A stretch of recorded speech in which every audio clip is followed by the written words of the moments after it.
Good morning everyone. दोस्तों finally एक नया नोटिफिकेशन आ गया है और वो रेलवे टीचर का है। जिस प्रकार से उसमें रेलवे टीचर के साथ साथ में अन्य भी बहुत सारी वैकेंसियां हैं और आप लोग जिस तरह सेंट्रल केवीएस में टीचर बनते हैं उसी प्रकार से रेलवे की बहाली होती है। इसके लिए क्या अर्हता है, कौन फॉर्म भर सकते हैं, क्या डिग्री चाहिए, इसमें लाइब्रेरियन का है, ट्रांसलेटर का भी है, बहुत सारे पोस्ट है। एक एक करके सभी पोस्ट के बारे में बताएंगे। आप लोग वीडियो में बने रहें और चैनल पे जो नए हैं चैनल को लाइक और सब्सक्राइब कर लेंगे और बेल आइकन को ऑन कर लेंगे। हम एक एक नोटिफिकेशन खोलें, देखिए, और नोटिफिकेशन पूरी तरह से हम बता रहे हैं। Requirement 2024 RRB central number 1 7/2024 short details of notification. आगे हम पढ़ते हैं इसको। टोटल सीटों की संख्या इसमें कितनी है उसके बारे में डिस्कस करेंगे। देखिए, इसका सबसे पहले है कि इसका डेट कब से है, कब से अप्लाई कर सकते हैं। देखिए, एप्लीकेशन बिगिन इसका शुरू होगा 7 जनवरी 2025 से। कब से? 7 जनवरी 2025 से। और लास्ट डेट इसका है 6 फरवरी 2025 तक। फी पेमेंट का लास्ट डेट है 6 फरवरी 2025 तक। एग्ज़ाम डेट आपको जो है जल्द से शेड्यूल किया जाएगा। अभी एग्ज़ाम डेट नहीं है, लेकिन एग्ज़ाम और संभावना है कि मार्च का फर्स्ट वीक या फिर लास्ट तक जो है एग्ज़ाम इसका हो जाएगा। एप्लीकेशन फ़ी आपको कितना पैसा लगने वाला है? अगर आप जनरल, ओबीसी और ईडब्ल्यूएस से आते हैं तो आपको 500 रुपया लगेगा। आप एससी एसटी कैंडिडेट हैं तो 250 लगेगा। आप पेमेंट जो है किसी भी माध्यम से आप कर सकते हैं। देखिए, ऐसा सारा माध्यम दिया गया है। रिफंड रूल्स इसका है रेलवे का, आपको पता ही क्या रिफंड रूल है। उन्हीं उसी के अनुसार से रिफंड रूल्स है। जनरल ओबीसी अमाउंट जो है 400 एंड एससी एसटी जो है 250। ये कब रिफंड होगा? स्टेज 1 एग्जामिनेशन होने के बाद। इसमें स्टेज 1 स्टेज 2 की बात यह है कि जिस प्रकार से केवीएस में होता है सिंगल एग्जाम, उसके बाद फिर से उसका इंटरव्यू प्रोसेस होता है, वैसे ही इसमें होगा। टोटल पोस्ट की संख्या कितनी है? 1036 पोस्ट है इस वैकेंसी में। तो आगे हम डिटेल्स नोटिफिकेशन इसका पढ़ते हैं। आप लोग देखिए, पोस्ट ग्रेजुएट टीचर यानी कि पीजीटी। पीजीटी का सीट कितना है?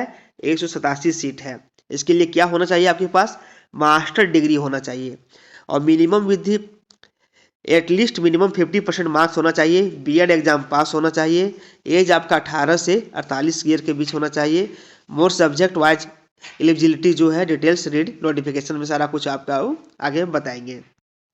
ट्रेंड ग्रेजुएट टीचर्स यानी कि आप टीजीटी के लिए अप्लाई करना चाहते हैं तो इसका 338 सीट है। इसमें सारा सब्जेक्ट का अलग अलग सीट रहेगा। मे भी जहाँ तक है आपका हिंदी ऑनर्स है, इंग्लिश ऑनर्स है, या फिर जो भी ऑनर्स है उसके अनुसार से। इसके लिए आपको क्या चाहिए? बैचलर डिग्री चाहिए रिलेटेड सब्जेक्ट में। सब्जेक्ट बोले यानी जो सब्जेक्ट है उसके अनुसार से आपको जो है बैचलर डिग्री चाहिए। 50% मार्क्स होना चाहिए। बीएड और डीलेड यानी बीएड किसके लिए होगा? बीएड तो कंपलसरी है, लेकिन डीलेड डीलेड के वैसे कैंडिडेट भर पाएंगे जो ग्रेजुएशन किए हैं। आप अगर ग्रेजुएशन किए हैं और डीलेड है तो भी आप इस पोस्ट टीजीटी के लिए अप्लाई कर सकते हैं। Subject bachelor degree related subject with 45% mark NCT rule and BEd DElEd degree. और क्या है इसमें? 10+2 with 50% marks and 4 year degree enrolled BA BEd BSc BEd TET exam qualify. आपको इसमें टेट एग्जाम क्वालिफाई होना चाहिए। टेट यानी कि सी टेट। लेकिन क्लियर इसमें नहीं लिखा है कि अगर आपका स्टेट भी क्वालिफाई है तो वो भी शायद हो पाएगा। आपको क्लियर आगे का नोटिफिकेशन में सारा कुछ हम बताएंगे, लेकिन आपको जो है सी टेट इसमें क्वालिफाई होना चाहिए। और बात कर रहे हैं हम इसमें साइंटिफिक सुपरवाइजर का, तो इसका 3 पोस्ट है। और बात करें चीफ लॉ असिस्टेंट्स का तो इसका 54 पोस्ट है। इसके लिए bachelor degree in law, law में आपका जो है कानून में जो है आपको बैचलर डिग्री चाहिए। अब पब्लिक प्रोसीड्यूस का चाहिए तो आपको bachelor degree any stream with diploma in physical training में चाहिए आपका। बीपीएड यानी कि आप फिजिकल टीचर बनना चाहते हैं तो उसका लिए 20 सीट है। अब आ गया physical training instructor PTI English medium, इसके लिए इसका लिए सीट भी 18 सीट है। साइंटिफिक असिस्टेंट ट्रेनिंग के लिए 2 सीट है। पीआरटी शिक्षक का बताएंगे हम, ठीक है। अभी सब पीआरटी शिक्षक का नीचे है, इसके लिए जूनियर ट्रांसलेटर पहले हिंदी का।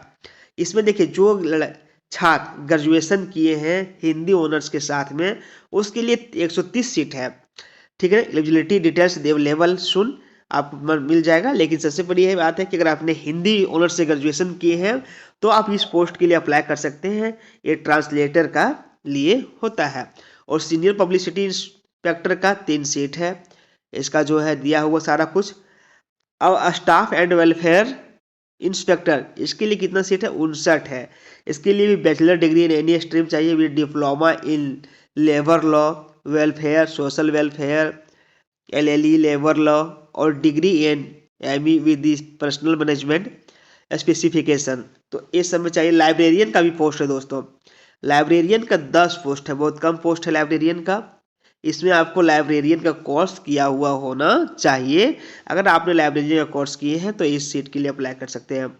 म्यूजिक टीचर का आ गया। म्यूजिक टीचर का 3 सीट है। और बात करें प्राइमरी टीचर, PRT, ठीक है ना, इसका सीटों की संख्या 188 है। इसमें आपको क्या होना चाहिए? डीलेड होना चाहिए। और आपने अगर डीलेड किए हुए हैं तो इस पोस्ट के लिए अप्लाई कर सकते हैं। और इसमें टेट क्वालिफाई होना चाहिए। टेट क्वालिफाई मीन्स यानी कि CTET आप क्वालिफाई है तो इस वैकेंसी प्राइमरी टीचर के लिए अप्लाई कर सकते हैं। 188 सीट है।